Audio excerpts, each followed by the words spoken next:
नमोस्तुते ज्योतिषुहं सुहासकामा हम मय्ये जुगे जुगे एथरियम तरम सर्वस्वमी भूमंडलम चतुर्भो जुगे मंडलम सर्वभूते नमस्तम सोहा ओम गुरु मुक्ति भक्ति पुनम पूजतनम गुरु मुक्ति भक्ति शुभा स्वागतम ओम शांति शांति अल्हम्दुलिल्लाह अल्हम्दुलिल्लाहिल्लज़ी अफ़ज़ल अफ़लाकुल अर्दीन वस्सलातु वस्सलामु अला मन काना नबिय्या व आदम बैनल माइ व तीन व अला आलिहि व सहाबी व अहले बैतिहि उलमाए सुन्नती सुहदाए मिल्लती अजमईन अम्मा बाद फ़अऊज़ु बिल्लाहि मिनश शैतानिर रजीम बेबरकत बेअज़मत बेनियामत बिस्मिल्लाहिर रहमानिर रहीम फ़क़द क़ालल्लाहु तबारक व तआला फ़िल क़ुरआनिल मजीद वल बुरहानुर रशीद फ़अऊज़ु बिल्लाहि मिनश शैतानिर रजीम बिस्मिल्लाहिर रहमानिर रहीम अला इन्ना औलिया अल्लाह ला खौफुन अलैहिम व ला हुम यहज़नून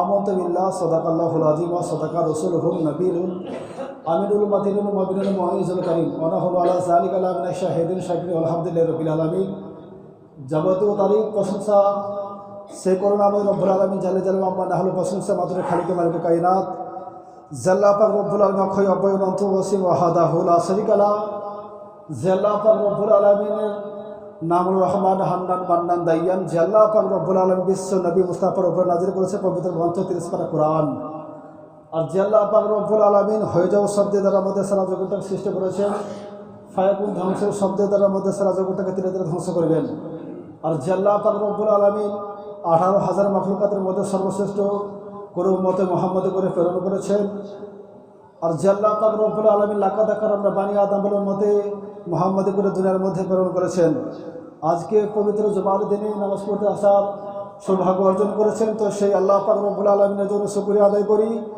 সকলে মিলে একই বাক্যে বলি আলহামদুলিল্লাহ অতঃপর তারপরে বিশ্ব নবী মুস্তাফা কালী কামলিওয়ালা যে নবী মুস্তাফা মক্কার প্রাণ মদিনার জান আর যে নবীর উপরে আমাদের সকল মুমিনের ঈমান যে নবী মুস্তাফা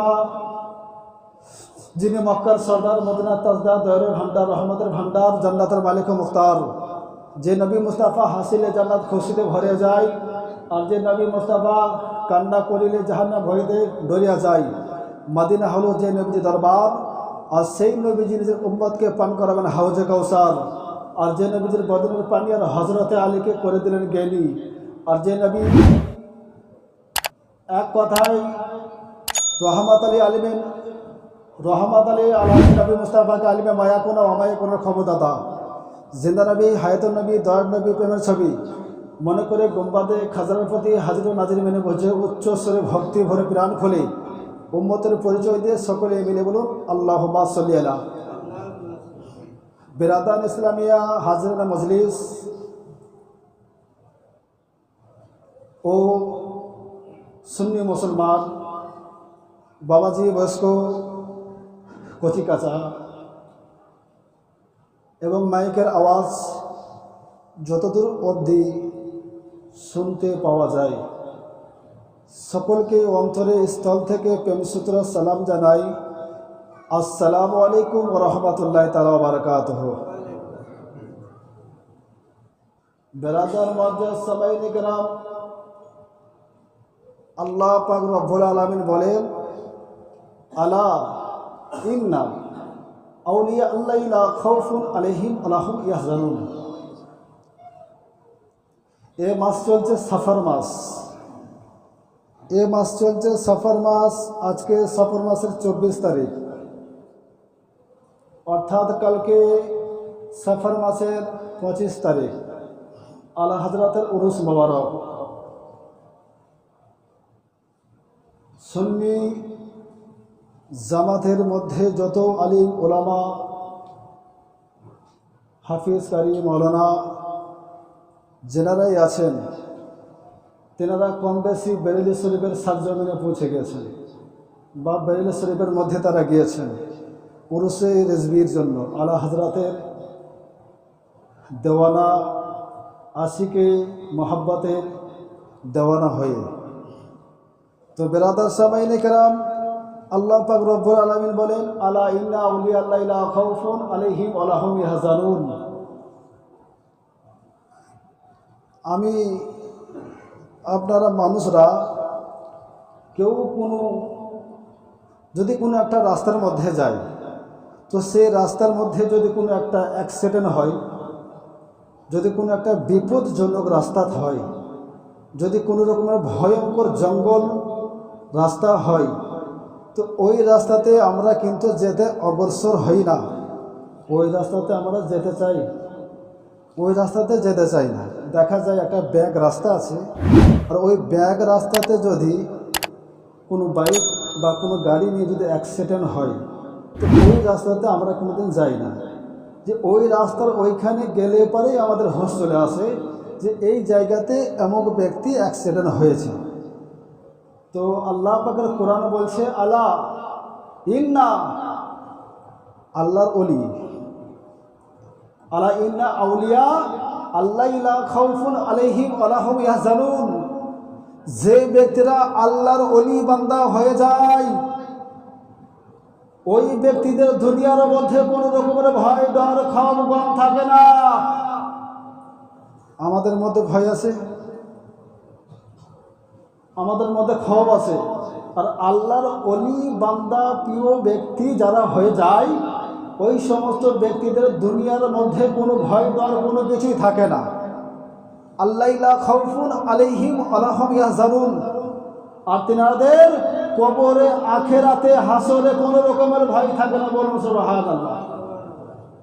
এ কোথায় লেখা আছে? পবিত্র কোরআন মাজিদে সূরা ইউনূসের মধ্যে ৬২ নম্বর আয়াতের মধ্যে বলেছেন, নিশ্চয় মানে কি, নিশ্চয় আল্লাহর ওলি বান্দা যেনারা হয়, ওই সমস্ত ব্যক্তিদের দুনিয়ার মধ্যে না আছে কোনো ভয় ডর ক্ষোভ, আর তেনাদের আখেরাতে, কবরে, হাসরে, মিজানে তেনাদের কোন রকমের ভয় ডর নাই। এবার আসি হাদিস শরীফ কি বলতে আছে। এ কোরআন বলতে আছে ইনাদের ভয় ডর ক্ষোভ গম কোনো কিছুই থাকে না। এবার হাদিসে পাক বলতে আছে, মাজালা আবদিহিতা মাজালা কারাতা ইলাইহি আবদিহিতা বিন নাওয়াফিলে আহাব্বাত ফাক্তাহুল নবী সাল্লাল্লাহু নবী আসবাহুল নবী। হাদিসে পাক বলতে আছে যে আমার এমন কিছু ওলি বান্দা, এমন কিছু আমার ইমানদার ব্যক্তি, এমন কিছু আমার নামাজি ব্যক্তি, এমন কিছু আমার মুত্তাকিন ব্যক্তি, এমন কিছু আমার পরেজগার ব্যক্তি, এমন কিছু আমার আল্লাহকে ভয় করনেওয়ালা ব্যক্তি, তারা আমার এত প্রিয় হয়ে যায়, আমার এত প্রিয় হয়ে যায়, আমাকে তারা এত ভালোবেসে ফেলে থাকে, আমি ওই ব্যক্তির হাত হয়ে যাই। বলুন সুবহানাল্লাহ।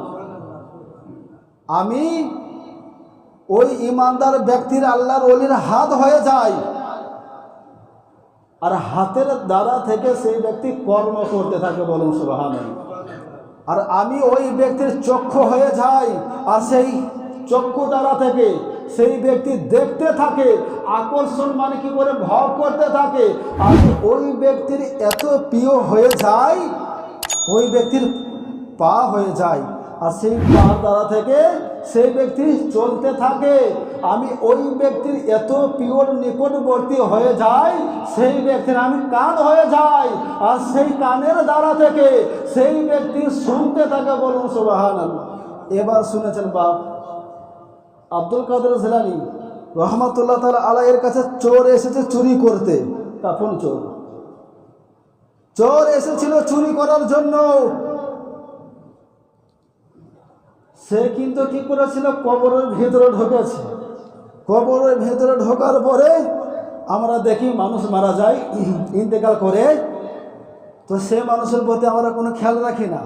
আর সে চোর, সে কিন্তু ওর কিন্তু একটা চিন্তা, মানুষ কবে মারা যাবে, আর মানুষ মরলে পারে সে মানুষের গা থেকে, শরীর থেকে তার কাপড়কে চুরি করবে। থাকে কিনা বা অনেকে যেনারা মানে কিছু খারাপ মনে করে না, যাদের যেটা পেশা থাকে, সেই ব্যক্তি সেই পেশার মধ্যে ওর অগ্রসর থাকে, সেই জিনিসটাকে বেশি খেয়াল রাখার চেষ্টা করে। তো আব্দুল কাদের জিলানী আলাইহি রহমাতুল্লাহ তাআলা আলাইহির মানে সেই ব্যক্তি, সেই চোর গিয়েছে চুরি করতে, কাফনকে চুরি করার জন্য। সে মুর্দার গা থেকে, শরীর থেকে কাফনকে তুলে নিয়েছে, খুলে নিয়েছে। এমন তো অবস্থায় সে তো বেরিয়ে আসবে, সেখান থেকে সেই কবরের থেকে বাহির থেকে বেরিয়ে আসতে দেখেছে, আসবে তা সেই ব্যক্তি দেখছে যে দরজা বন্ধ হয়ে গেছে। এবার কি ব্যাপার, আমি তো এসেছি কাফন চুরি করার জন্য, এ তো দরজা বন্ধ হয়ে গেল। আব্দুল কাদের জিলানীর বাড়ির মধ্যে পৌঁছে গেছে, আর সে দরজা বন্ধ হয়ে গেলে রাস্তা সে ব্যক্তি বাইরে হওয়ার রাস্তা খুঁজে পায় না। এবার কিছু ব্যক্তি বড় পীর আব্দুল কাদের জিলানীর কাছে এসেছে, আর এসে বলছে, হুজুর, আমাদের মহল্লাতে, আমাদের পাড়াতে, আমাদের গ্রামে একটা কুতুব দরকার, ইমাম দরকার, একটা কুতুব দরকার, আলিম দ্বীন দরকার। বড় পীর আব্দুল কাদের জিলানী নফল নামাজ পড়েছেন। নফল নামাজ পড়ার পরে বলছে, আমার বাহিরে হুজরাখানার পাশে বাম দিকে যে মানে ঘরটা, রুমটা আছে, ওই ঘরের রুমে দেখো একজন কুতুব আছে, বলুন সুবহানাল্লাহ। সে কিন্তু চোর বাপ, চুরি করতে গেছে, আর এদিকে আব্দুল কাদের জিলানী তাকে ইমাম বানাচ্ছে। সেই দরজা খোলা হলো। দরজা খোলার পরে আব্দুল কাদের জিলানী আলাইহি রহমাতুল্লাহ তাআলা আলাইহির কথার মতো সেই চোরকে ডাকা হলো। সে কিন্তু চোর চলে আসলো, হুজুর গো, আপনি কি করছেন? আমি তো কোনো ইমাম নই, আমি তো কোনো রকমের কুতুব নই, আমি তো কোনো রকমের আলিমে দ্বীন নই, আমি তো কিচ্ছুই জানি না, তাহলে পারে আপনি আমাকে ইমাম বানিয়ে দিয়েছেন, তার কারণটা কি? চোর বলছে। আব্দুল কাদের জিলানী রহমাতুল্লাহ তাআলা আলাইহি বলছে, বেটা, তুমি এতদিন আগে তুমি কিন্তু চোর ছিলে, আর যখন তুমি আব্দুল কাদের জিলানীর বাড়ির মধ্যে পৌঁছে গেছো, আজ থেকে তুমি কিন্তু আর চোর নাও, ইমাম হয়ে গেছে, বলুন সুবহানাল্লাহ। আজ থেকে তুমি আর চোর নাও, মানে তুমি কি হচ্ছে, কুতুব হয়ে গিয়েছো, ইমাম। আব্দুল কাদের জিলানীর কথার মতো সেই ব্যক্তিকে ইমাম হয়ে নিয়ে গেল। বা সে তো বলছে, আমি কিছুই জানি না, নামাজ পড়াবো কি করে, আর কি করে বক্তব্য রাখবো, কি করে কি বলবো। আব্দুল কাদের জিলানী বলতে আছে, তুমি যখন দাঁড়াবে মুসাল্লার মধ্যে, আর তোমার পেটের মধ্যে, ব্রেনের মধ্যে সমস্ত ইলম হাসিল হয়ে যাবে, বলুন সুবহানাল্লাহ। এ হলো অলির কারামত। কি এ হলো অলির কারামত। চোর গিয়েছে চুরি করতে, আসে ব্যক্তি কুতুব হয়ে ফিরে আসে, বলুন সুবহানাল্লাহ।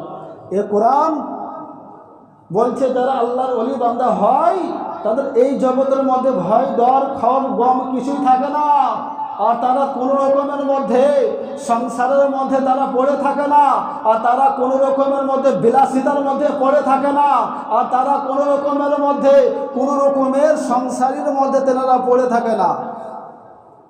শুনেছেন বাবা ফরিদউদ্দিন গঞ্জ সরকার, তিনি মায়ের কাছে দোয়া দাবি নিয়েছিলেন যে মা, আল্লাহর ওলি কিভাবে হওয়া যায়। আব্দুল কাদের বাবা ফরিদউদ্দিন গঞ্জ সরকার রহমাতুল্লাহ তাআলা আলাইহি, তিনি মায়ের কাছে দোয়া নেওয়ার পরে তিনি কি করছেন, মসজিদের মধ্যে বসে আছেন, বলছে আল্লাহর ওলি হতে হলে পারে তার সংসার বাদ দিতে হবে, তার ঘর বাড়ি কোনো রকমের মধ্যে করা যাবে না। এইরকম বলছে একজন তেনার শিক্ষক বাবা ফরিদউদ্দিন গঞ্জ সরকার রহমাতুল্লাহ তাআলা আলাইহি বক্তের কাকি রহমাতুল্লাহ তাআলা আলাইহির কাছে জিজ্ঞাসা করছেন যে আল্লাহর ওলি হতে হলে পারে, ওলি বান্দা হতে গেলে পারে আমাকে কি করতে হবে। বলছে, বেটা ফরিদ, তোমাকে এই গ্রাম, ঘর বাড়ি, মা বাপ সকল ব্যক্তিকে ছেড়ে তোমাকে একটা জঙ্গলের মধ্যে, নিরন জায়গা, যেখানের মধ্যে ঘর বাড়ি নাই, যেখানের মধ্যে সংসার থাকবে না, যেখানে মা বাপ থাকবে না, যেখানে স্ত্রী পুত্র থাকবে না, যেখানে কোনো রকমের ঝামেলার মধ্যে থাকবে না, তোমাকে ওই জায়গায় পৌঁছাইতে হবে। তিনি তেনার কথা শুনে মায়ের কাছে চলে গেলেন। মা বলছে, বেশ ঠিক আছে বেটা, চলে যাও। আর তিনি একটা জঙ্গলকে বেছে নিয়েছেন। জি, জঙ্গলকে, তাহলে এবার হুজুর যখন বলেছেন, তাহলে নিশ্চয়ই আমি জঙ্গলে যাব। আর জঙ্গলে আল্লাহ পাকের জিকির ও আসগার তসবিহ তাহলিল করব, তাহলে আল্লাহ নিশ্চয়ই খুশি হবে। আর আল্লাহ যদি খুশি হয়ে যায় তাহলে পারে আমি আল্লাহর ওলি হয়ে যাব। বলুন সুবহানাল্লাহ। কিতাবের মধ্যে বলেছেন বাবা ফরিদউদ্দিন গঞ্জে সাকার রহমতুল্লাহ তাআলা আলাইহি ওই জঙ্গলে 1 নয় 2 নয় 12 বছর ওই জায়গার মধ্যে জিকির ও আসগার করেছে। বলুন সুবহানাল্লাহ। 12 বছর পার হয়ে গেছে। বাবা ফরিদউদ্দিন গঞ্জে সাকার রহমতুল্লাহ তাআলা আলাই তিনি তেনার মায়ের কাছে এসেছেন। হযরতে সাবরা রাদিয়াল্লাহু তাআলা আনহার কাছে বাড়ি আসলেন। বাড়ি এসে তেনার মা তেনাকে আদর করছেন, স্নেহ করছেন, মায়া মমতার সমস্ত রকম মাথার মধ্যে হাত বোলাচ্ছেন আর বলতে আছে, বেটা ফরিদউদ্দিন গঞ্জে সাকার, বলো তুমি যে 12টা বছর জঙ্গলের মধ্যে কাটিয়েছিলে, আর এই 12 বছর তুমি কি কোনো কিছু খাবার পান করনি? তুমি কি কোনো রকমের কোনো কিছু খাবার খাওনি? বলো। মানুষ কোনো জায়গায় গেলে তো তাকে খাবার খেতে হবে, হবে কি হবে না? খাবার খেতে হবে। তো সেই বাবা ফরিদউদ্দিন গঞ্জে সাকার রহমতুল্লাহ তাআলা আলাইকে বলছে, তো তিনি বলছে, মা রমণী জননী গো, বেয়াদবি হলে মাফ করিও গো মা। যখন আমাকে খিদা লাগতো, ভোগ লাগতো, আমি খাবার পেতাম না, খাবার খেতে পাইনি, আমি জঙ্গলের গাছের পাতাগুলোকে, কচি কচি পাতাগুলোকে ভোগের জ্বালা সহ্য না করতে পেরে আমি ফরিদ গঞ্জে সাকার রহমতুল্লাহ তাআলা আলাইহি গাছের পাতা খেয়ে 12 বছর কাটিয়েছে। বলুন সুবহানাল্লাহ। কত বছর? 12 বছর গাছের পাতা খেয়ে কাটিয়েছি। বাবা ফরিদউদ্দিন গঞ্জে সাকার রহমতুল্লাহ তাআলা আলাইহির মা তেনার মাথায় চুলের মধ্যে ধরছেন, খামচিয়ে ধরছেন। তা বাবা ফরিদউদ্দিন গঞ্জে সাকার রহমতুল্লাহ তাআলা আলাইহি বলছে, মা রমণী, ওগো জননী, আমি 12 বছর ধরে আমি কি করেছি? গাছের কচি কচি পাতাগুলোকে আমি খেয়ে 12 বছর পার করেছি। 12 বছর পার করার পরে আমি আপনার কাছে এসেছি। আপনি আমাকে একটু আদর করবেন, আপনি আমাকে একটু ভালোবাসবেন, আপনি আমাকে একটু মাথার মধ্যে হাত বোলাবেন। তা না করে আপনি আমার মাথার চুল ধরে টানছেন, আমাকে ব্যথা লাগছে, সহ্য হচ্ছে না, আমার মাথার চুলকে তুমি ছেড়ে দাও। হযরত বিবি সাবরা রাদিয়াল্লাহু তাআলা আনহা বলে, বেটা ফরিদ, আমি তোমার মাথার চুল ধরেছি, মাত্র টান দিয়েছি, আর তুমি তাই সহ্য করতে পারছো না, ব্যথা তুমি সহ্য করতে পারছো না। আর তুমি যে গাছের পাতাগুলোকে ছিঁড়েছো আর খেয়েছো, আর সেই গাছের কি কষ্ট লাগেনি? কোথায় বাস করি বাপ? জঙ্গলে। গাছের পাতাগুলো যে ছিঁড়েছ, গাছের কষ্ট হয়নি, দুঃখ হয়নি, আঘাত লাগেনি? যাও বেটা, কোন একটা বৃক্ষলতাকে কষ্ট দিলে পারে ইবাদত হয় না। কেউ বলছে, তিনার মা বলছে, হযরত সাবরা 12 বছর গাছের পাতা খেয়ে মা বলছে, বেটা তোমার ইবাদত হয়নি। তাহলে আমাদের ইবাদত হবে বাপ? কোথায় বাস করি আমরা? বাবা ফরিদউদ্দিন গঞ্জে সাকার রহমতুল্লাহ তাআলা আলাইহি ঝরঝর করে কান্না করছে, মা কত কষ্ট করে আমি গাছের পাতা খেয়েছি, তবু কোনো সময়ের মধ্যে আমি আল্লাহ পাককে ভুলিনি গো মা। তাহলে পারে গাছের পাতা খাওয়ার পরে আমার ইবাদত হয়নি, আমার রিয়াজাত হয়নি, আমার জিকির ও আসগার হয়নি, আমার তসবিহ তাহলিল কোনো কিছু আল্লাহর দরবারে কবুল হয়নি। তো মানে তেনার মা বলছে, বেটা তোমার কোনো কিছুই আল্লাহর দরবারে তৈরি হয় মানে কবুল হয়নি। বেটা তুমি আবার তুমি যেখানে ছিলে ওই জায়গার মধ্যে তুমি আবার চলে যাও। বলুন সুবহানাল্লাহ। 12 বছর গাছের পাতা খেয়েছো বাপ, আর আমরা একটা পাতা খাওয়ার আমাদের সৌভাগ্য নাই। ব্রাদার বলছে, তো বাবা ফরিদউদ্দিন গঞ্জে সাকার রহমতুল্লাহ তাআলা আলাইহি আবার সেই মায়ের কাছে দোয়া দাবি নিয়ে বলছে, বেটা যাও জঙ্গলে। আবার তিনি ঘর বাড়ি ছেড়ে দিয়ে চলে গেছেন, বাড়িতে জঙ্গলে চলে গিয়েছেন।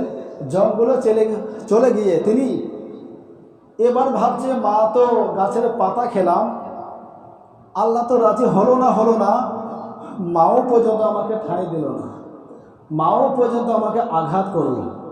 এবার এক কাজ করা যায়। তিনি 2টি বাসু নিয়ে গেছেন, পাত্র নিয়ে গেছেন। কিতাবের মধ্যে বলেছেন হযরতে বাবা ফরিদউদ্দিন গাঞ্জে সাকার রহমাতুল্লাহ তাআলা আলাই একটা বাসনের মধ্যে পানি রেখেছেন, আর একটা বাসনের মধ্যে কোনো কিতাবের মধ্যে বলেছেন রুটি রেখেছেন, কোনো কিতাবের মধ্যে বলেছেন ভুসি রেখেছেন, জব রেখেছেন। আর তিনি ফরিদউদ্দিন গাঞ্জে সাকার রহমাতুল্লাহ তাআলা আলাই সামনের মধ্যে রেখে দিয়েছে, একটা জায়গাতে খাবার রুটি রেখেছে আর একটা জায়গার মধ্যে পানি রেখে দিয়েছেন। যখন আমাকে ভোগ লাগবে তখনই আমি খাবো। মা বলেছে না খেলে পারে ইবাদত হবে না, গাছের পাতা খেলেও পারে ইবাদত হবে না, তাহলে পারে আমি দেখব যদি না খেলে পারে যদি ইবাদত না হয় তাহলে আমি এবার খেয়ে ইবাদত করব। বাবা ফরিদউদ্দিন গাঞ্জে সাকার রহমাতুল্লাহ তাআলা আলাই এই জিকির করতে করতে করতে তসবিহ পাঠ করতে করতে করতে 12 বছর কেটে গেছে। 12 বছর সে ব্যক্তির কেটে গেল। এই খাবার খেয়েছি, ওই খাবো, এই সকালে খাবো, এই দুপুরে খাবো, এই সন্ধ্যায় খাবো, এই খেতে খেতে খেতে খেতে বাবা ফরিদউদ্দিন গাঞ্জে সাকার রহমাতুল্লাহ তাআলা আলাই সবরের সাথে 12 বছর পার করে দিয়েছেন। বলো সুবহানাল্লাহ। না খেয়ে বাপ 12 বছর 24 বছর। বাবা ফরিদউদ্দিন গাঞ্জে সাকার রহমাতুল্লাহ তাআলা আলাই তিনি 12 দুগুণে 24 বছর কি করেছিলেন? পার করলেন। পার করার পরে বাড়িতে চলে এসেছেন, আর বাড়িতে চলে এসে বলছে মা গো রমণী জননী। আর তিনি যখনই বাড়িতে আসলেন, বাড়িতে আসার পরে তেনার মা বলতে আসে বেটা এই 12 বছর তুমি কি করেছো বলো। তো তেনার মা বলছে আর তিনি তেনার মাকে সমস্ত ঘটনাগুলো খুলে বললেন মা গো যে আমি খাবার দিয়েছিলেন আপনি রুটি আর পানি, এই খাবারকে আমি নিয়ে গিয়েছিলাম, আমি খেয়েছি খাবো করতে করতে আমার 12 বছর পার হয়ে গেছে। বলুন সুবহানাল্লাহ। তো এবার তেনার মা বলছে বেটা এইবার তো তোমার আল্লাহর দরবারে কবুল হয়নি। 12 দুগুণে 24 বছর পার হলো বাপ, কিন্তু বাপজি সামাই নেগ্রাম টাইমও অনেক হয়ে গেছে। এই লম্বা ঘটনা ইনশাল্লাহ পরবর্তী সময়ের মধ্যে বলবো। আল্লাহ পাক রব্বুল আলামিন যেন যে উদ্দেশ্যের মধ্যে প্রত্যেক বাবাজি বয়স্ক যারা এসেছেন নামাজ পড়তে, তেনাদের মনের আশা আকাঙ্ক্ষা যেন কবুল করে। সকলে মিলে বলুন আমিন।